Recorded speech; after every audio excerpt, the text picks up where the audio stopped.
Good morning dreamers. આજે આપણે આગળ વધશું કોષ રસ પટલ અને તેની રચના અને કાર્ય. કોષ રસ પટલ. વનસ્પતિ કોષ હોય કે પ્રાણી કોષ હોય કે આદિકોષ કેન્દ્રીય હોય, ત્રણેયની અંદર કોષ રસ પટલ જોવા મળે છે. કોષ રસ પટલ છે એનું બંધારણ, કોષ રસ પટલ શેનું બનેલું હોય? કોષ રસ પટલનું બંધારણ એટલે કે શેનું બનેલું હોય? કોષ રસ પટલ છે શાનું બનેલું હોય છે? તો મુખ્યત્વે એમાં ફોસ્ફોલિપિડ આવેલું હોય. ફોસ્ફોલિપિડ એક પ્રકારનું જટિલ લિપિડ કહેવાય. ઉપરાંત પ્રોટીન આવેલું હોય. આ એના મુખ્ય ઘટકો છે, ફોસ્ફોલિપિડ અને પ્રોટીન. આ ઉપરાંત એની અંદર ગ્લાયકોપ્રોટીન નામનું પ્રોટીન, ગ્લાયકોલિપિડ, કોલેસ્ટેરોલ અને શર્કરા એટલે કે ઓલિગોસેકેરાઇડ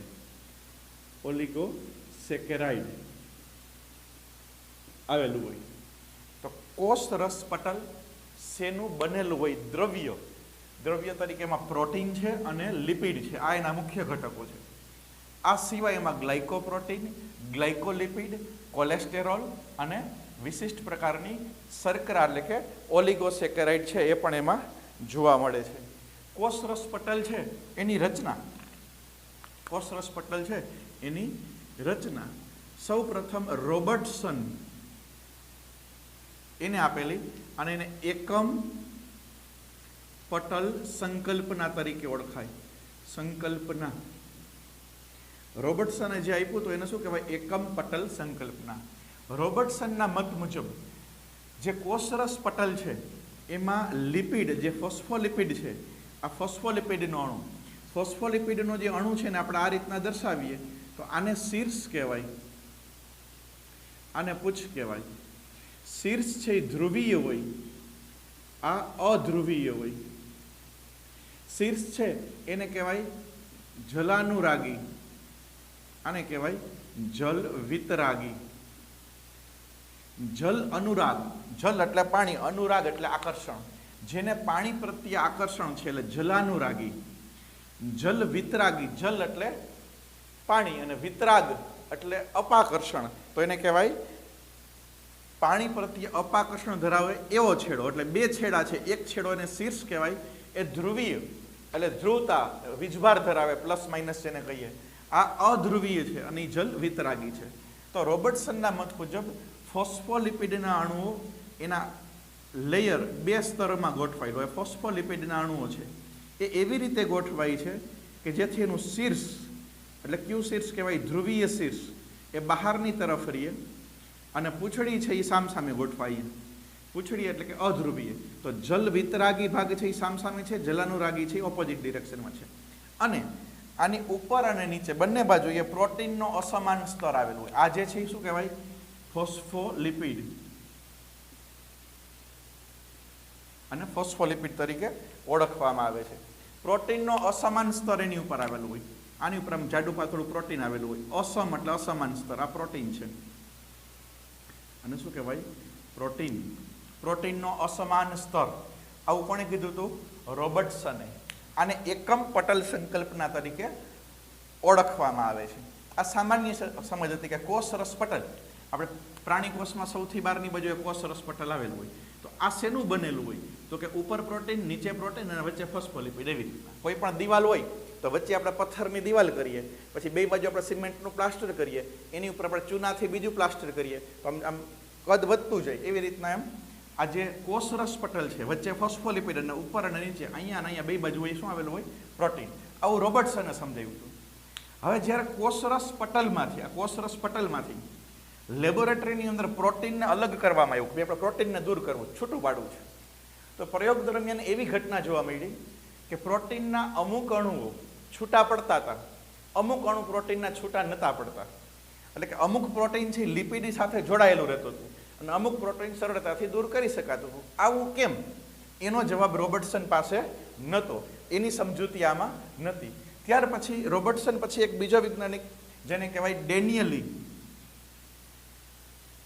એને સેન્ડવિચ મોડેલ આપ્યું હતું. ડેનિયલીનું સેન્ડવિચ મોડેલ, એમાં એને કેટલો તફાવત કર્યો તો કે ફોસ્ફોલિપિડ બરોબર છે, ફોસ્ફોલિપિડના 2 અણુ, અને પ્રોટીન છે એનું અસમની બદલે સમાન સ્તર છે. અહીંયા પ્રોટીન છે એક સરખું છે, આ પ્રોટીન છે, આ પ્રોટીન છે, આ પ્રોટીનનું સમાન સ્તર કહેવાય. આની જાડાઈ કેટલી હતી તો કે 20 એંગસ્ટ્રોમ, આની જાડાઈ કેટલી તો કે 20 એંગસ્ટ્રોમ, આની જાડાઈ કેટલી તો કે 35 એંગસ્ટ્રોમ. 20, 35 અને 20, 2 પ્રોટીનની બ્રેડ અને એની વચ્ચે આ મસાલો એટલે કે ફોસ્ફોલિપિડ, એટલે સેન્ડવિચ જેવું મોડેલ થયું. આ સેન્ડવિચ મોડેલ તરીકે ઓળખાતું મોડેલ કોને આપ્યું હતું? ડેનિયલી. ફરી પાછો એ જ પ્રશ્ન કે જ્યારે પ્રોટીનને અલગ કરવામાં આવ્યું તો કેટલાક પ્રોટીનના ઘટકો લિપિડ સાથે જોડાયેલા હતા, છૂટા નહોતા પડતા, કેટલાક ઘટકો છૂટા પડતા હતા. એટલે એ જે પ્રશ્ન હતો કે કોષ રસ પટલમાંથી પ્રોટીનના અમુક અણુઓ સરળતાથી છૂટા પડતા હતા, અમુક છે લિપિડમાં ફસાયેલા હતા, છૂટા નહોતા પડતા, આવું શા માટે? એનો જવાબ આમાં પણ નહોતો. એટલે રોબર્ટસન અને ડેનિયલી આ બંનેનું મોડેલ છે એ સ્વીકૃત મોડેલ નથી. ત્યારબાદ સિંગર અને નિકોલ્સને આધુનિક મોડેલ આપેલું. કયા વૈજ્ઞાનિકો આપ્યું? સિંગર અને નિકોલ્સન. એને જે મોડેલ આપ્યું એનું નામ હતું ફ્લુઇડ મોઝેઇક મોડેલ.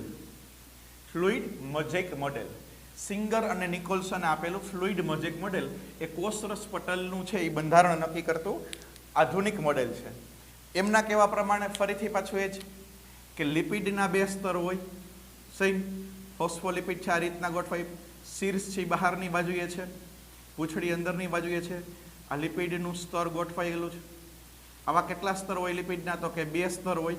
બીજું સ્તર કઈ રીતે ગોઠવાય તો કે પૂંછડી સામસામે રહીએ, અધ્રુવીય પૂંછડી, જલ વિતરાગી, જલાનુરાગી છેડો બહારની બાજુએ રહીએ.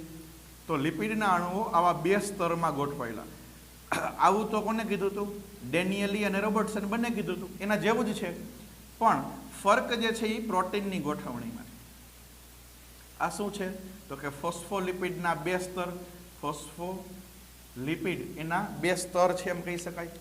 હવે સિંગર અને નિકોલ્સને કીધું કે કેટલાક પ્રોટીન છે એવી રીતના સપાટી ઉપર આવેલા હોય, કેટલાક પ્રોટીન છે આવી રીતના અંદર ખૂંચેલા હોય, કેટલાક પ્રોટીન એવા પણ હોય કે જે આરપાર આવેલા હોય. હા, આ રીતનું પ્રોટીન છે આરપાર આવેલા. આને કહેવાય સિંગર અને નિકોલ્સનનું ફ્લુઇડ મોઝેઇક મોડેલ. આને કહેવાય અંતર્ગત પ્રોટીન, અંતર્ગત પ્રોટીન, અને આને કહેવાય બહિર્ગત પ્રોટીન. આને કહેવાય બહિર્ગત પ્રોટીન.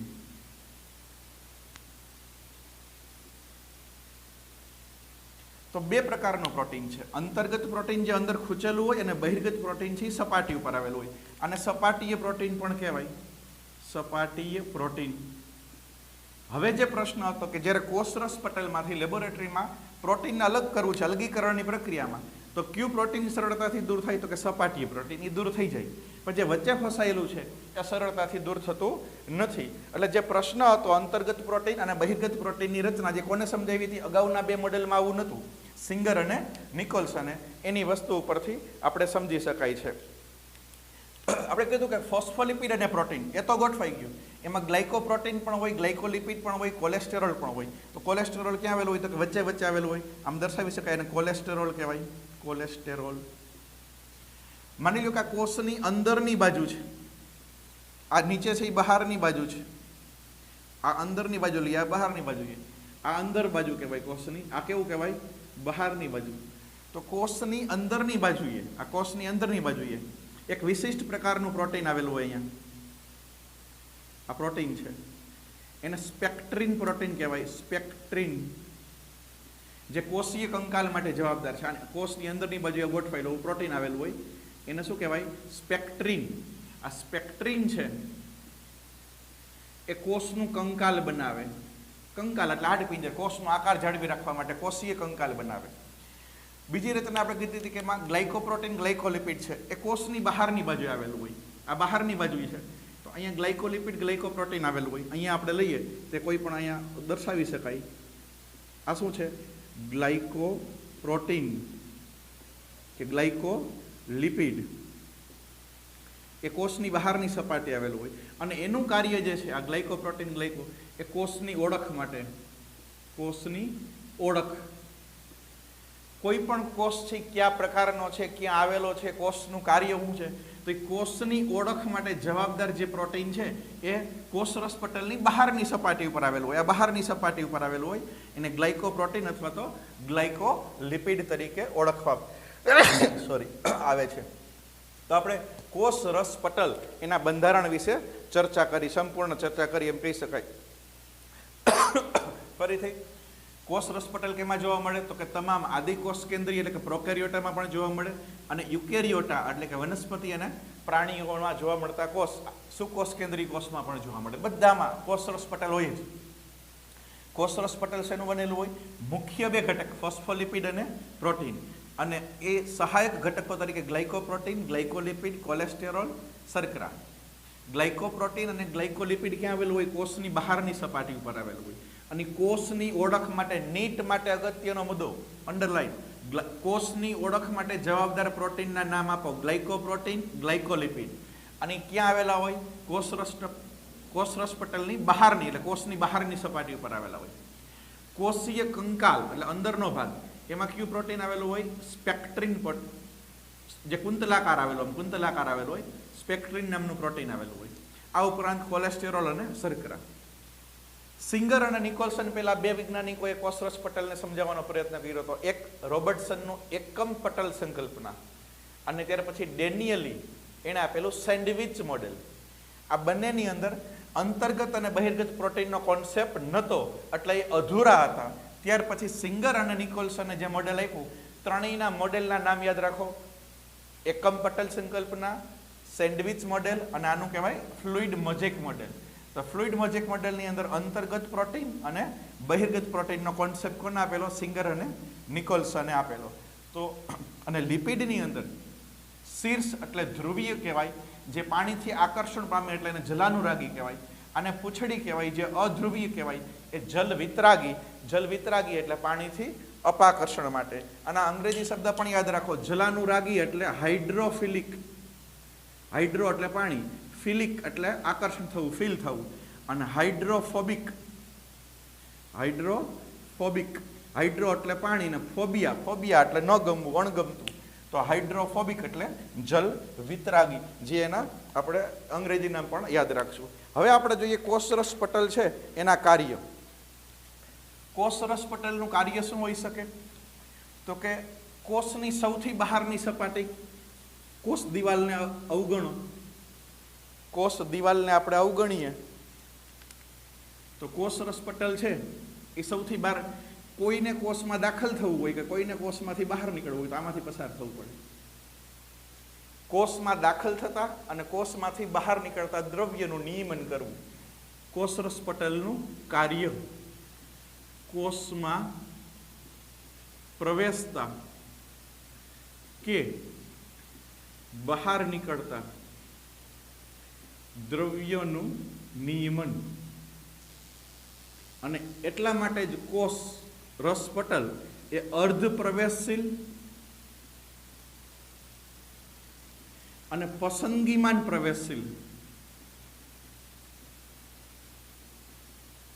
એમ બંને ગુણધર્મ ધરાવે છે. અર્ધ પ્રવેશશીલ એટલે શું?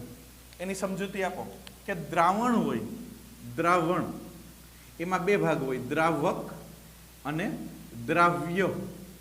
દાખલા તરીકે ખાંડનું દ્રાવણ, એમાં પાણીને આપણે શું કહેશું? દ્રાવક. અને એમાં જે ઓગળેલી છે ખાંડ એને શું કહેવાય? દ્રાવ્ય પદાર્થ. દ્રાવક અને દ્રાવ્ય. તો કોઈ પણ દ્રાવણની અંદર પાણીમાં ખાંડ ઓગાળો તો ખાંડ એટલે દ્રાવ્ય, પાણી એટલે જેમાં ઓગળે છે એ દ્રાવક, અને જે બને એ દ્રાવણ કહેવાય. તો એવું પટલ કે જે દ્રાવકને પણ પસાર થવા દે, દ્રાવ્યને પણ પસાર થવા દે, એને કહેવાય પ્રવેશશીલ પટલ. પ્રવેશશીલ પટલ. જે પટલની આરપાર દ્રાવક અને દ્રાવ્ય બંને પસાર થઈ જાય એને પ્રવેશશીલ પટલ કહેવાય. દાખલા તરીકે કોષ દિવાલ, કોષ દિવાલ છે એ પ્રવેશશીલ પટલ છે. એમાંથી બધું જ દ્રાવક દ્રવ્ય બધું જ પસાર થઈ જાય. પછી દ્રાવકને પસાર થવા દઈએ, દ્રાવ્યને ન પસાર થવા દઈએ, એને કહેવાય અર્ધ પ્રવેશશીલ. અર્ધ પ્રવેશશીલ પટલ, દાખલા તરીકે કોષરસ પટલ. એટલે કે પાણીના અણુઓ પસાર થાય, ખાંડના અણુઓ પસાર ન થાય, જે ઉદાહરણ આપી એ પ્રમાણે. એટલે કે દ્રાવકને પસાર થવા દઈએ, દ્રાવ્યને પસાર ન થવા દઈએ તો એ અર્ધ પ્રવેશશીલ પટલ કહેવાય. અને દ્રાવકને પસાર થવા દઈએ અને દ્રાવ્યને પસંદગીપૂર્વક એટલે એને મન થાય તો આવવા દઈએ, નહીં તો ના પાડી દઈએ. જરૂરિયાત મુજબ, કોષની જરૂરિયાત મુજબ પસંદગી પ્રમાણે પ્રવેશ આપે તો એને કહેવાય પસંદગીશીલ પ્રવેશશીલ. તો કોષરસ પટલ છે એ પસંદગીશીલ પ્રવેશશીલ છે. એ ચોક્કસ પ્રકારના આયનો, જમીનમાંથી જે મૂળ દ્વારા ખનિજોનું શોષણ થાય, નાઇટ્રોજન, ફોસ્ફરસ, કેલ્શિયમ વગેરે, તો ચોક્કસ પ્રકારના દ્રવ્યોને પસંદગીપૂર્વક છે કોષમાં દાખલ કરે, આથી એને પસંદગીમાન. તો કોષરસ પટલ આ બંને ગુણધર્મ ધરાવે, અર્ધ પ્રવેશશીલ પણ કહેવાય અને પસંદગીમાન પ્રવેશશીલ પણ કહેવાય. બંને ગુણધર્મ ધરાવે એમ કહી શકાય. તો કઈ રીતે કાર્ય કરે છે?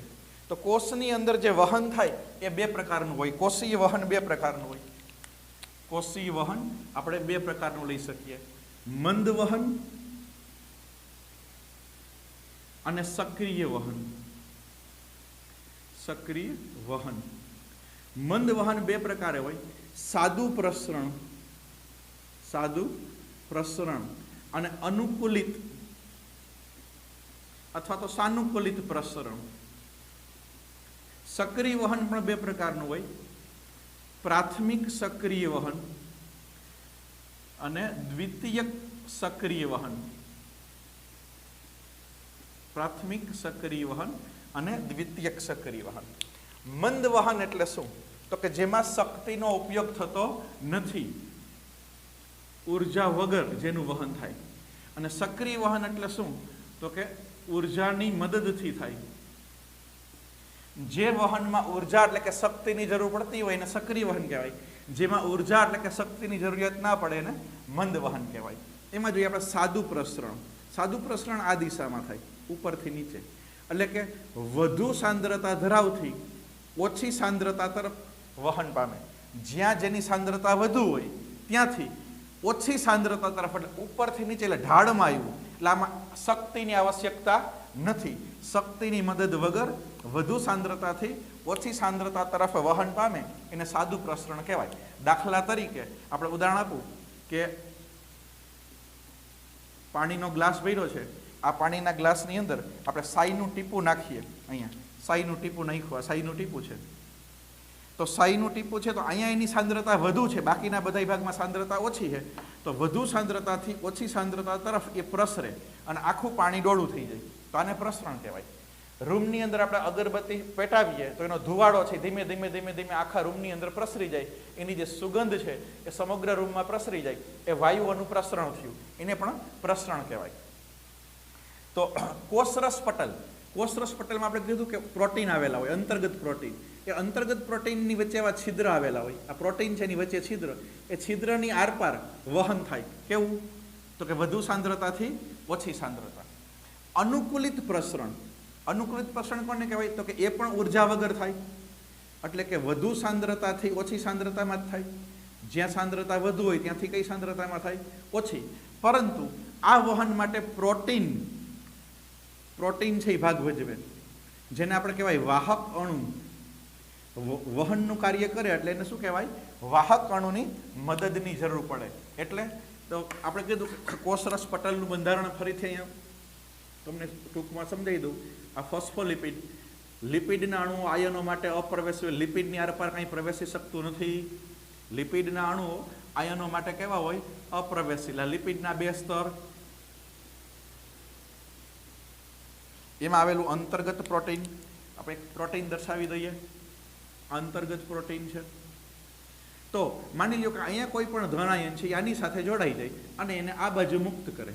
તો પ્રોટીનમાં એક બાજુથી જોડાય અને બીજી બાજુ મુક્ત કરે. પ્રોટીન છે એ ગતિશીલ હોય. આ એમ પણ દર્શાવી શકું, અહીંયા ખાલી આટલું જ બતાવું. અને અહીંયા ફોસ્ફોલિપિડ છે.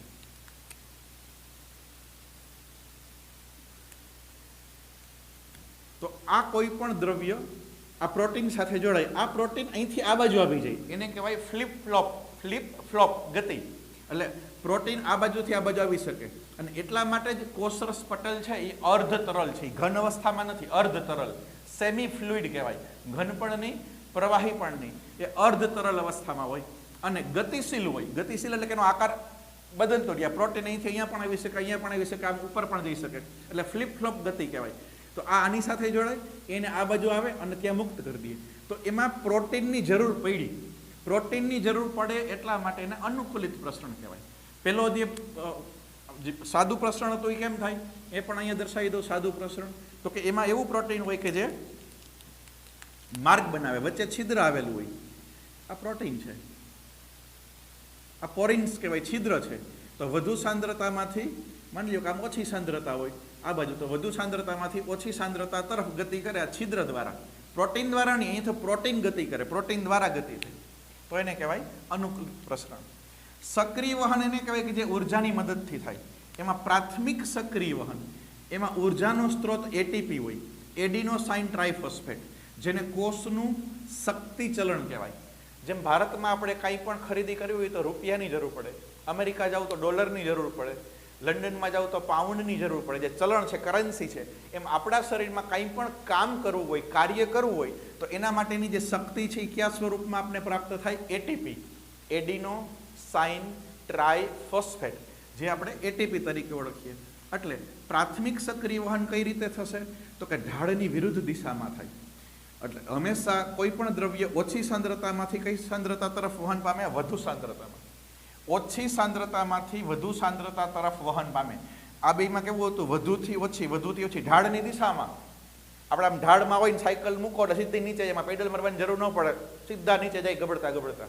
પણ જ્યારે ઢાળમાં જવું હોય, ઉપર જવું હોય તો ખૂબ જ પેડલ મારવા પડે, શક્તિની જરૂર પડે. એની શક્તિ શેમાંથી મળે? એટીપીમાંથી. તો સક્રિય વહનમાં એટીપી અને પ્રોટીન બંને જોઈએ. પ્રોટીન એટલે વાહક અણુ. અહીંયા આ પ્રોટીન છે, અહીંયા સાંદ્રતા ઓછી છે, અહીંયા સાંદ્રતા વધુ છે, છતાંય આમ જવું છે, એટલે ઓછી સાંદ્રતામાંથી વધુ સાંદ્રતામાં, ઢાળની વિરુદ્ધ જવું છે. તો આ આની સાથે જોડાશે, પણ આ પ્રોટીન ફ્રીમાં કાર્ય નહીં કરે. એમાં એટીપી પણ જોશે. શું જોશે? એટીપી. એનો ઉપયોગ કરીને પ્રોટીન આ બાજુ આવશે અને એને આ બાજુ મુક્ત કરશે. એટલે ઓછી સાંદ્રતાથી વધુ સાંદ્રતામાં જવા માટે પ્રોટીન અને એટીપી બંનેની જરૂરિયાત થઈ. તો એને કહેવાય પ્રાથમિક સક્રિય વહન. દ્વિતીયક સક્રિય વહન એ પણ ઉર્જાની મદદથી જ થાય, પણ એમાં શક્તિના સ્ત્રોત તરીકે એટીપી ના હોય. તો એટીપી નથી. મેં કીધું ભારતની અંદર કંઈક ખરીદી કરવી છે પણ રૂપિયા નથી, કરન્સી નથી, તો શું કરવું? પૈસા વગર કોઈ વસ્તુ ખરીદી શકાય? તો કે હા, એનું ઓપ્શન છે, જૂના જમાનામાં હતું એ, અને એ ઓપ્શન છે વિનિમય પદ્ધતિ, કે કંઈક આપો ને એના બદલામાં કંઈક આપલે કરો, એકના બદલામાં બીજું વિનિમય કરો. એમ દ્વિતીયક સક્રિય વહન છે એમાં આયન પંપ કાર્ય કરે. આયન પંપ, દાખલા તરીકે સોડિયમ પોટેશિયમ પંપ. સોડિયમ અંદર દાખલ થાય તો પોટેશિયમ બહાર નીકળે, સોડિયમ કોષની અંદર દાખલ થાય તો પોટેશિયમ બહાર નીકળે, આપલે થાય, એક દાખલ થયું એક બહાર નીકળ્યું, અને એને કારણે ઉર્જા મુક્ત થાય, અને એ ઉર્જાનો ઉપયોગ ઓછી સાંદ્રતામાંથી વધુ સાંદ્રતામાં, એટલે દ્વિતીયક સક્રિય વહન પણ આ જ દિશામાં થાય, ઓછી સાંદ્રતામાંથી વધુ સાંદ્રતામાં. પ્રોટીનની મદદથી થાય, પરંતુ શક્તિના સ્ત્રોત તરીકે શું ઉપયોગમાં આવે? Ion pump. શક્તિના સ્ત્રોત તરીકે ત્યાં એટીપી નથી, આયન પંપ છે, અથવા તો જેને કહેવાય વિનિમય પદ્ધતિ છે, કે કંઈક આપો ને કંઈક મેળવો. એને કારણે જે ઢોળાંશ તૂટે, સોડિયમ દાખલ થઈને પોટેશિયમ બહાર આવે, અથવા તો પોટેશિયમ દાખલ થઈને સોડિયમ બહાર આવે, કોઈ પણ પરિસ્થિતિમાં, અલગ અલગ પરિસ્થિતિમાં, તો એને કારણે જે આ જે આયનોનો ઢોળાંશ તૂટે અને જે શક્તિ ઉત્પન્ન થાય, એ શક્તિ સીધી જ ઉપયોગમાં આવે અને ઓછી સાંદ્રતાથી વધુ સાંદ્રતા તરફ વહન પામે. તો એને કહેવાય દ્વિતીયક સક્રિય વહન. તો કોષમાં જે વહન થાય, કોષની અંદર જવું હોય કે કોષની બહાર જવું હોય, એ ચાર રીતે થઈ શકે. સાદું પ્રસરણ, એમાં કાંઈ નડતું નથી, ઓછી સાંદ્રતામાંથી વધુ સાંદ્રતામાં કોઈ જરૂર જ ન પડે, એમાં કાંઈ જરૂર ન પડે. પછી અનુકૂલિત પ્રસરણ, એ ઓછી સાંદ્રતાથી વધુ સાંદ્રતામાં, એમાં પ્રોટીન જોઈએ, પ્રોટીન વગર ન થાય, પ્રોટીનને વાહક અણુ કહેવાય.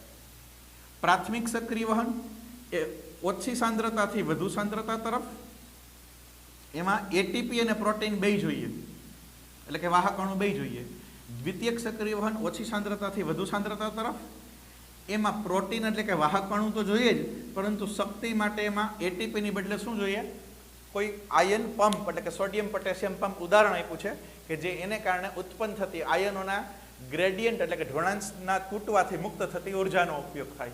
તો આમ કોષ રસ પટલનું કાર્ય કોષીય વહન, આ રીતે આપણે એને સમજાવીએ. આપણે જોઈએ કોષ રસ પટલ દ્વારા ભક્ષણ, કોષીય ભક્ષણ.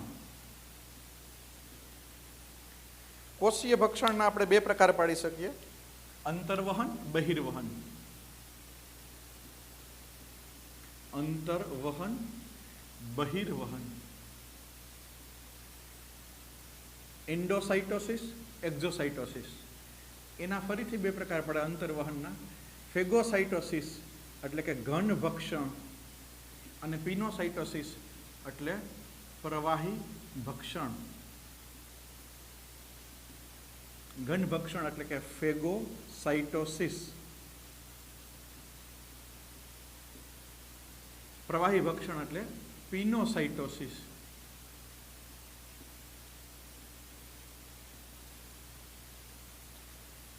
કોષ રસ પટલ, આ કોઈ પણ કોષ આપણે દર્શાવી દીધા, કોષ છે, કોષનું અવળું આવરણ એટલે કોષ રસ પટલ છે. માની લો કે અહીંયા કોઈ ઘન પદાર્થ છે, સોલિડ, એને કોષની અંદર દાખલ કરવો છે. આપણે જે વહનની વાત કરી, કોષી વહનની, એની રીતે એને ખાઈ જવો છે એટલે ભક્ષણ. તો શું કરશે કે કોષ રસ પટલ છે એનો આકાર બદલે. આ કોષ રસ પટલ છે એનો આકાર બદલશે આવી રીતના. ધીમે ધીમે ધીમે એ બહારની બાજુ આમ લંબાતો જાય કોષ રસ પટલ આવી રીતના, અને છેવટે અહીંયા અડી જાય અને આ કોષ રસ પટલ સળંગ બની જશે અને આ પદાર્થ અંદર આવતો રહ્યો. અંદર આવ્યો એટલે આને કહેવાય અંતર્વહન. આને શું કહેવાય? અંતર્વહન. અને આ જે ખોરાકનો ભાગ અંદર આવ્યો એને કહેવાય ફેગોઝોમ. એને શું કહેવાય? ફેગોઝોમ. લાઇસોઝોમ નામની અંગિકા, આપણે આગળ ભણશું, લાઇસોઝોમ નામની અંગિકા હોય એ આની સાથે જોડાય અને એનું પાચન કરી નાખે. પછી એનું શું કરી નાખે? પાચન કરી નાખે. તો ઘન ભક્ષણની ક્રિયા અથવા તો ફેગોસાઇટોસિસ કઈ રીતના થાય? તો કે બહાર કોઈ ઘન પદાર્થ છે એને કોષની અંદર લેવાની ક્રિયા. એવી જ રીતના પ્રવાહી ભક્ષણ, માની લો કે અહીંયા કોઈ પ્રવાહી વસ્તુ છે, લિક્વિડ છે, એને અંદર આવવું છે, તો ફરક કેટલો પડશે કે અહીંયા ઓલું બહિર્વલન થયું હતું, બહારની બાજુએ વળતું હતું, અહીંયા અંતર્વલન થાય, કોષ રસ પટલ અંદરની બાજુએ વળે. સ્વાભાવિક લિક્વિડ છે એટલે પ્રસરણ પામીને અહીંયા સુધી પહોંચી જાય. લિક્વિડ છે અહીંયા આવતું રહ્યું, આ વધારે પ્રમાણમાં આમ પામે. અને આપણે નામ આપ્યું હતું પિનોસાઇટિક કોથળી. આ અંતર્વલન પામ્યું, પ્રવાહી અહીંયા આવતું રહ્યું, પ્રવાહી અંદર આવી જાય, છેવટે આ બંને આમ જોડાઈ જાય અને આ પ્રવાહી ભાગ છે અંદર જતો રહ્યો. તો આને કહેવાય પિનોસાઇટોસિસ. આખી પ્રક્રિયાને તમે રિવર્સ કરી નાખો એટલે એને શું કહેવાય? બહિર્વહન. આખી પ્રક્રિયાને તમે રિવર્સ કરી નાખો એટલે એને કહેવાય બહિર્વહન. બહિર્વહનની પ્રક્રિયા કંઈ નથી, આપણે એને રિવર્સમાં જવાનું. દાખલા તરીકે અહીંયા કોઈ પદાર્થ છે તો એ શું થશે?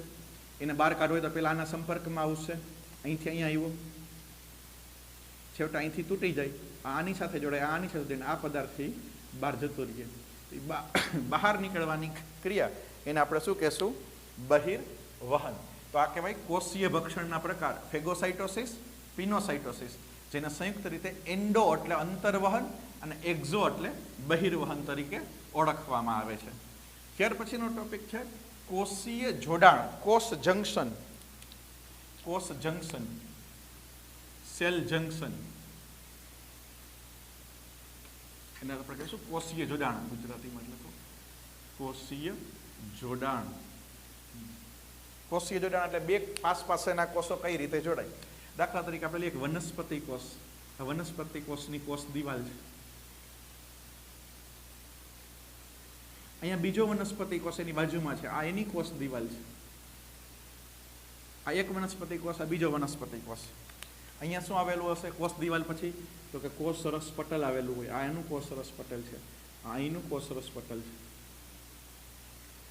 આ બે વનસ્પતિ કોષ એડજસ્ટન્ટ, એની વચ્ચે એક નલિકામય રચના બની જાય. આ નલિકામય રચના બની ગઈ. આ પ્રકારનું જે જોડાણ થયું, જ્યાંથી દ્રવ્યનું મુક્ત રીતે વહન થઈ શકે, એને કહેવાય પ્લાઝ્મોડેસ્માટા.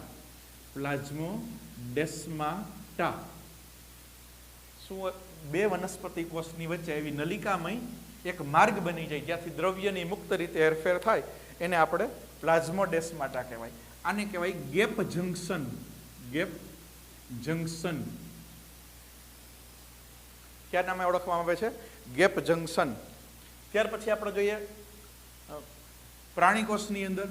પ્રાણીકોષની અંદર આપણે જોશું ડેસ્મોઝોમ, જે કેધેરીયુક્ત જોડાણ ધરાવે. પ્રાણીકોષ હોય તો એમાં માત્ર કોષરસ પટલ જ હોય. આ બીજો પ્રાણીકોષ, આ પ્રાણીકોષ, આમાં કોષ દિવાલ નથી હોતી. તો પ્રાણીકોષની કોષરસ પટલ અમુક જગ્યાએ જાડું થઈ જાય અને એની ઉપર કેધેરીન નામનું પ્રોટીન આવી જાય. આ કેધેરીન નામનું પ્રોટીન છે. આને શું કહેવાય? કેધેરીન પ્રોટીન. તો આને કહેવાય ડેસ્મોઝોમ. ડેસ્મોઝોમ તરીકે ઓળખવામાં આવે છે. આ પ્રકારનું પાસેના બે કોષ વચ્ચેનું જોડાણ ડેસ્મોઝોમ તરીકે ઓળખવામાં આવે છે, જે કેધેરીનયુક્ત જોડાણ પણ કહેવાય. ટાઇટ જંકશન ત્રીજો પ્રકાર છે. ટાઇટ જંકશન કે પાસેના બે કોષો છે એ ચુસ્ત રીતે જોડાઈ જાય. આને કહેવાય ટાઇટ જંકશન. વચ્ચે ગેપ નથી, આમાં ક્યાંય ગેપ નથી, એટલે દ્રવ્યની આપલે ન થાય. જેમાં દ્રવ્યની આપલે ન થાય અને બે કોષ ચુસ્ત રીતે એકબીજા સાથે જોડાયેલા હોય, વચ્ચે કોઈ પણ પ્રકારનો ગેપ નથી. આ ગેપ જંકશન હોય તો એને પ્લાઝ્મોડેસ્માટા કહેવાય. દ્રવ્યની આપલે થાય, આમાં દ્રવ્યની આપલે ન થાય તો એને ટાઇટ જંકશન અથવા તો એને કહેવાય ઝોનુલા ઓક્યુલડેન્સ. એને કહેવાય ઝોનુલા ઓક્યુલડેન્સ. તો ત્રણ પ્રકારના કોષીય જોડાણ યાદ રાખવાના. વનસ્પતિ કોષમાં પ્લાઝ્મોડેસ્માટા, પ્રાણી કોષની અંદર ડેસ્મોઝોમ, જેમાં કેધેરીન પ્રોટીન ભાગ લે. પ્લાઝ્મોડેસ્માટા અને ગેપ જંકશન કહેવાય, વચ્ચેથી અવકાશ આવેલો હોય, દ્રવ્યની મુક્ત રીતે આપલે થઈ શકે. જ્યારે ટાઇટ જંકશન છે એમાં દ્રવ્યની આપલે ન થાય અને ચુસ્ત રીતે જોડાયેલા હોય, અને એનું બીજું નામ ઝોનુલા ઓક્યુલડેન્સ પણ કહી શકાય. કોષ રસ પટલની વિશિષ્ટ રચના, જે આપણે આગલા લેક્ચરમાં શીખી ગયા, ફરીથી યાદ રાખો. કોષ રસ પટલની વિશિષ્ટ રચના, એમાંથી ઉદ્ભવતી વિશિષ્ટ રચના. પેલી જોઈએ રસાંકુરો. રસાંકુરો કોષ રસ પટલ, એટલે કે કોષ છે, કોષ રસ પટલ એવી રીતના આવું અંતર્વલન પામે તો આને શું કહેવાય? રસાંકુરો. કોષ રસ પટલમાંથી બનતી રચના છે. બીજું મેસોઝોમ. મેસોઝોમ માત્ર કેમાં જોવા મળશે? આદિકોષ કેન્દ્રીય કોષમાં, જે શક્તિઘર તરીકે કાર્ય કરે. શક્તિઘર. આદિકોષ કેન્દ્રીય કોષ હોય બેક્ટેરિયામાં, એમાં જોયું હતું કે અંતર્વલન પામતી રચના, આને શું કહેવાય? મેસોઝોમ. ક્રોમેટોફોર, એ પણ આપણે શીખી ગયા. ક્રોમેટોફોર પણ આમાંથી જ પામે, પણ એનું કાર્ય શું છે? પ્રકાશ સંશ્લેષણ. એ પણ કેમાં જોવા મળશે? આદિકોષ કેન્દ્રીય કોષમાં. આ પણ આદિકોષ કેન્દ્રીય કોષમાં, આ પણ આદિકોષ કેન્દ્રીય કોષમાં. લોમાઝોમ. લોમાઝોમ નામની અંગિકા છે એ ફૂગમાં જોવા મળે, જે ફૂગની કોષ દિવાલનું નિર્માણ કરે. ફૂગની કોષ દિવાલ છે એ બનાવતી અંગિકા એટલે લોમાઝોમ. એ પણ કોષ રસ પટલમાંથી બને. અને પાંચમું જોઈએ ટ્રાન્સોઝોમ. ટ્રાન્સોઝોમ એ પક્ષીઓની અંદર એના અંડપિંડમાં જોવા મળે. પક્ષીઓના અંડપિંડમાં જોવા મળતી ટ્રાન્સોઝોમ નામની રચના. એમાં 3 પટલ આવેલા હોય.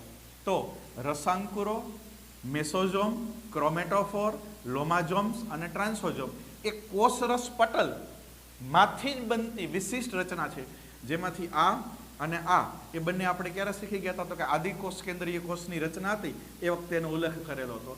રસાંકુરો એ યુકેરિયોટિક કોષમાં એનો ઉલ્લેખ કરેલો છે, અને આ બે નવા લોમાઝોમ્સ અને ટ્રાન્સોઝોમ જે ફૂગની કોષ દિવાલ અને અનુક્રમે પક્ષીઓના અંડપિંડમાં જોવા મળે. તો કોષરસ પટલની વિશિષ્ટ રચના. તો અહીંયા આપણે કોષની અંદર જે કોષ રસ પટલ, પ્લાઝ્મા મેમ્બ્રેન, એના વિશેની એક સંપૂર્ણ માહિતી પૂર્ણ કરી. આગળ આપણે કોષ દિવાલ અને એના વિશે માહિતી મેળવશું. Have a nice day.